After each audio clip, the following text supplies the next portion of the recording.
On the night of December 11th, 2008, telephones began to ring in expensive apartments overlooking city skylines and in quiet suburban homes across the United States. Many investors sat down in front of their computers, as they had done countless times before, expecting to feel the familiar comfort of seeing their savings growing steadily, just as they had for years. This time, what appeared on the screen felt different. Account balances were not updating. Withdrawal requests were not going through. Some statements showed numbers that simply did not make sense anymore. And again on emails, on printed documents, and on old account statements, one name kept appearing at the center of it all: Bernie Madoff. Within hours, news alerts began to spread. Television channels interrupted their regular programs. A man long regarded as a calm and respected figure on Wall Street, a former chairman of the Nasdaq stock exchange, had been arrested. Authorities alleged that he had been running what would soon be described as the largest Ponzi scheme in financial history. For decades, he had promised safety, stability, and consistent returns on investment. For decades, people from all walks of life believed him, trusted him, and built their futures around those promises. By the time the truth finally surfaced, thousands of lives had been shaken, and tens of billions of dollars had disappeared into an illusion that had been carefully maintained for many years. You are watching Hidden Truth, Chaucer True Crime. In this episode, we will take a careful look at who Bernie Madoff was, how he earned such extraordinary trust, how his fraudulent scheme actually worked behind the scenes, and what finally caused his empire to collapse. We will explore what we know for certain, what allowed this deception to survive for so long, and which lessons remain painfully relevant today in a world where too good to be true is often ignored until it is already far too late. This is the story of Bernie Madoff and the scam that fooled Wall Street for decades. Bernard Lawrence Madoff was not born into royalty, nor did he come from a dynasty of famous bankers. He was born in New York City in 1938 into a middle-class family with a background that, on paper, looked fairly ordinary. Like many ambitious young men of his generation, he wanted to build something larger than himself, something that would lift him far beyond the life he had known as a child. In 1960, when he was still in his early 20s, Madoff founded a small investment firm called Bernard L. Madoff Investment Securities. At the beginning, it was not a giant operation. It was simply another modest company on Wall Street, trading stocks and slowly building a list of clients. He was not yet a legend, not a symbol, and certainly not the man at the center of a global scandal. He was just one more young trader in a crowded financial world, working long hours and trying to stand out. Over time, however, things began to change. Madoff was intelligent, disciplined, and remarkably skilled at making people feel at ease. He spoke in a calm and measured way. He did not raise his voice or sell aggressively. He listened carefully when others talked. He appeared conservative, cautious, and even a little boring. In the world of finance, where wild promises and dramatic claims are common, a person who seems boring can easily be interpreted as safe and trustworthy. As the years passed, his firm grew in size and influence. He invested in early electronic trading technology and positioned his firm as a pioneer in how modern markets could operate. This gave him both an image of innovation and a deeper foothold in the financial system. Eventually, his reputation rose so high that he served as chairman of the Nasdaq stock exchange, a role that further increased his credibility in the eyes of investors, institutions, and regulators alike. By the 1990s and early 2000s, the name Bernie Madoff had come to represent stability and reliability. He was the person wealthy families whispered about quietly at private dinners, the man behind years of seemingly steady gains, the one you felt fortunate to invest with, if he even agreed to accept your money at all. What almost no one realized at the time was that, for a large number of his clients, there were no real investments being made. Behind the calm image and the impressive titles, a very different reality was quietly taking shape. One of the most powerful things Bernie Madoff understood was the psychology of exclusivity. In the world of money, being told that something is only for a few people can be far more persuasive than any advertisement. Madoff did not buy television commercials to brag about his performance. He did not place full-page ads in newspapers announcing record-breaking profits. Instead, he allowed, and in some cases encouraged, a softer, more subtle story to spread. People began to say that his fund was closed or extremely difficult to access. Potential investors were told that he did not really need more clients, that he was already managing enough money, and that if he considered taking your funds, it was almost like receiving a favor. In reality, his scheme constantly depended on new money coming in. But the idea that his fund was exclusive made people want it even more. On paper, the performance he reported to clients looked almost magical, but not in an obvious or flashy way. He did not claim that he could double your money overnight, or that you would become rich beyond imagination in a single year. Instead, he showed modest but steady gains year after year, even during periods when financial markets were volatile or falling sharply.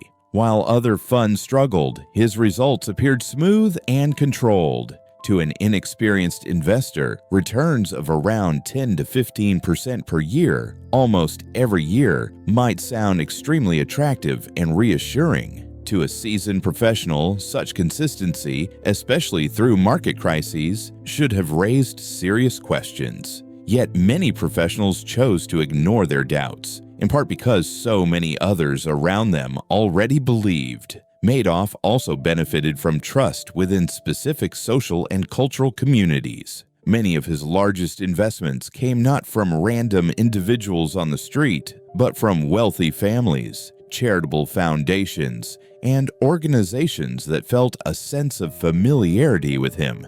He seemed like one of us. He had the right background, the right connections, and the right reputation. In those circles, if respected friends, relatives, or institutions were investing with Madoff, then he automatically appeared safe.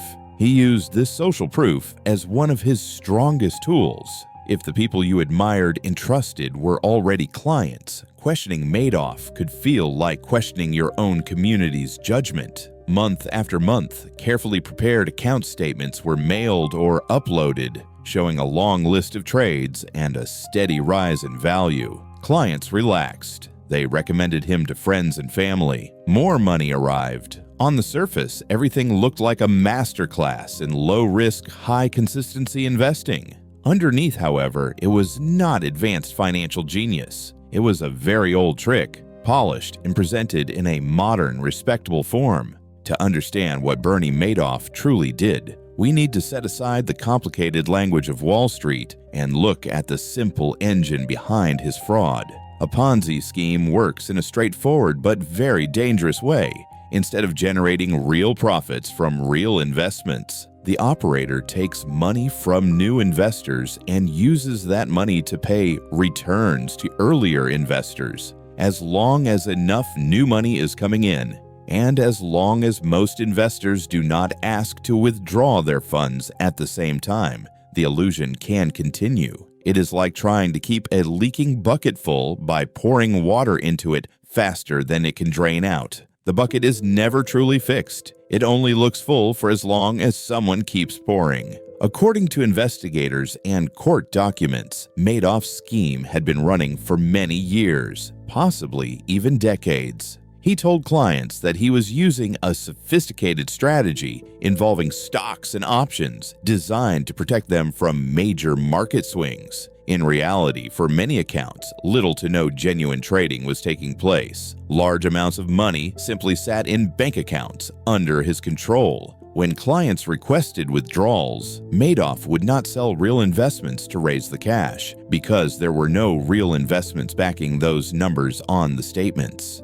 Instead, he often used money from other clients or from newly arrived investors to pay out what appeared to be legitimate profits. To support this illusion, his firm created fake trading records and fake transaction lists, along with fake monthly statements that showed detailed activity in stocks and options that, in many cases, had never actually been bought or sold. On the surface, the paperwork looked professional and convincing. Behind the scenes, it was fiction. On paper, when you added up all of those carefully crafted statements, clients believed they held around $65 billion in their accounts. But much of that total was made up of imaginary profits that had never truly existed in the first place. Investigators later estimated that the actual money invested, the real principal that people had put into the scheme and lost, was closer to $18 billion, still an enormous and devastating amount. Inside Madoff's operation, there appeared to be different layers. Some employees worked in legitimate areas of the business, such as market making and trading services, and later claimed that they did not know about the fraud. A much smaller inner circle, however, was involved in generating the false records and maintaining the illusion for the private investment clients. For years, everything depended on two fragile conditions: that no one with enough power would seriously challenge the numbers, and that no economic shock would cause too many investors to demand their money back at once. For a long time, those conditions held. And then, in 2008, the world changed. It would be comforting to say that nobody saw any warning signs, that the scheme was so perfect that no one could have suspected a thing. The truth is more complicated. Over the years, a few analysts and observers did become suspicious. One of the most well-known was Harry Markopolos, a financial analyst who studied Madoff's reported returns and concluded that they were mathematically impossible over such a long period. He repeatedly tried to warn regulators submitting detailed reports that argued Madoff's strategy could not be real. For a long time, those warnings did not lead to decisive action. Madoff's reputation was powerful. He was trusted by wealthy families, by charitable organizations, by banks, and by professionals who had known him for years. In many systems, including finance, reputation often acts like a shield. When someone is widely admired and deeply connected, it becomes emotionally and politically difficult to imagine that they could be committing fraud on a massive scale. Then came the global financial crisis of 2008. Markets around the world fell sharply. Fear spread quickly. Investors, desperate for liquidity or simply afraid of further losses, began pulling money out of many investments, including those managed by Madoff. In that moment, Madoff faced a challenge that any genuine investment manager might also have faced: a wave of withdrawal requests during a time of panic. However, there was one crucial difference. A legitimate manager can sell assets even at a loss to meet redemptions. Madoff, on the other hand, did not have real assets backing many of the accounts. He was not managing a portfolio, he was managing a lie. As more and more investors asked for their money, the structure of the scheme could no longer support itself. In a Ponzi scheme, the moment when withdrawals outpace new investments is not just a difficult period, it is the beginning of the end. According to court records and later interviews, in December 2008, Madoff confessed to his two sons that his investment advisory business was, in his own words, one big lie. He admitted that he had been running a large Ponzi scheme. His sons then reported him to the authorities, and shortly afterward, he was arrested by the FBI. In just a few days, the image of a calm, respectable elder statesman of Wall Street shattered. The man who had been trusted for decades by some of the wealthiest and most influential clients in the world was revealed as the orchestrator of one of the largest financial frauds in modern history. For his victims, the pain was not limited to numbers on a screen. It was the realization that someone they had trusted deeply, sometimes for much of their adult lives, had quietly turned that trust into a weapon. After his arrest, the legal process moved forward quickly and visibly. In March 2009, Bernie Madoff stood before a federal court and pleaded guilty to 11 federal felony charges, including securities fraud, investment advisor fraud, mail and wire fraud, money laundering, perjury, and making false statements. He admitted openly that he had not been making real investments for many years and that the trading activity shown on client statements was fabricated. In June 2009, the judge handed down a sentence of 150 years in prison, the maximum allowed under the charges. The court described his crimes as staggering in their scale and devastating in their impact. On paper, the losses, the difference between what investors believed they had and what actually existed, were estimated at around $65 billion. The estimated real losses in principal, the money people had actually put in and lost, were about $18 billion. For many victims, this was not just a financial event. Some lost their entire retirement savings. Some lost funds they had set aside for their children's education. Some charitable organizations lost endowments that they had relied on to carry out their missions. The damage rippled out into families, communities, and causes around the world.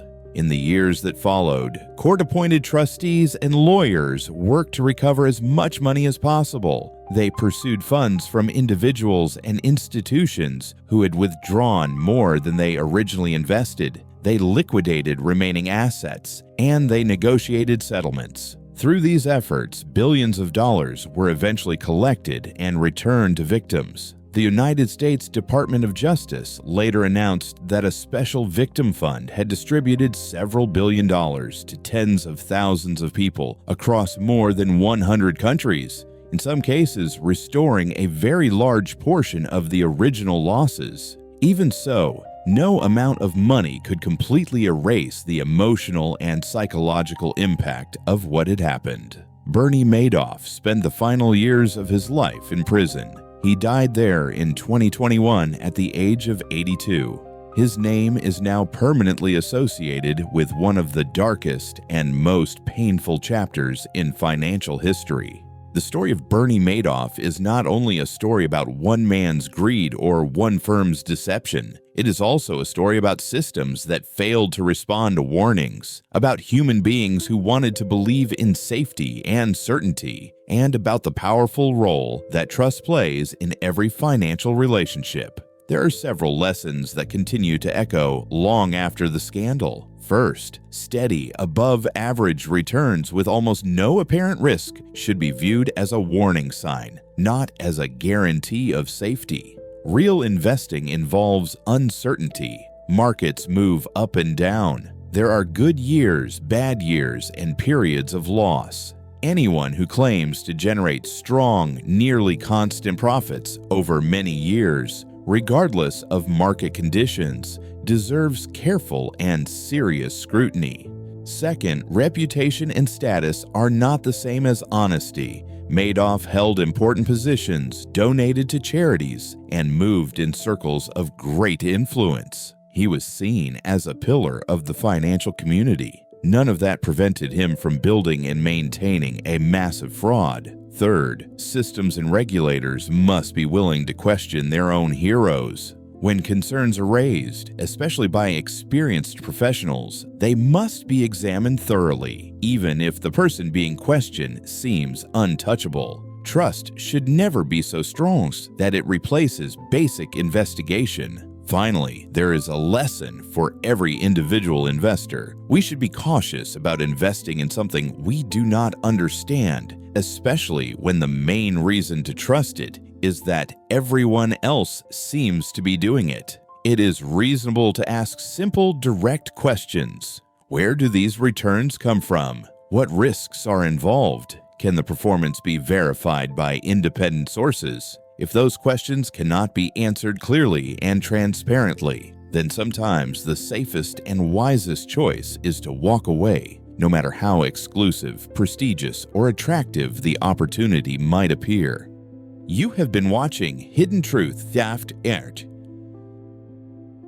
True crime, Thank you for spending this time with us as we revisited one of the most significant financial frauds in modern history. If you found this story informative, we invite you to join us again as we explore more cases where trust, money, and deception intersect. Some scams are loud and chaotic. Others, like Bernie Madoff's, are quiet, polite, and wrapped in the appearance of professionalism and success. In the end, however, the truth has a way of emerging, and the cost of ignoring it can be very high.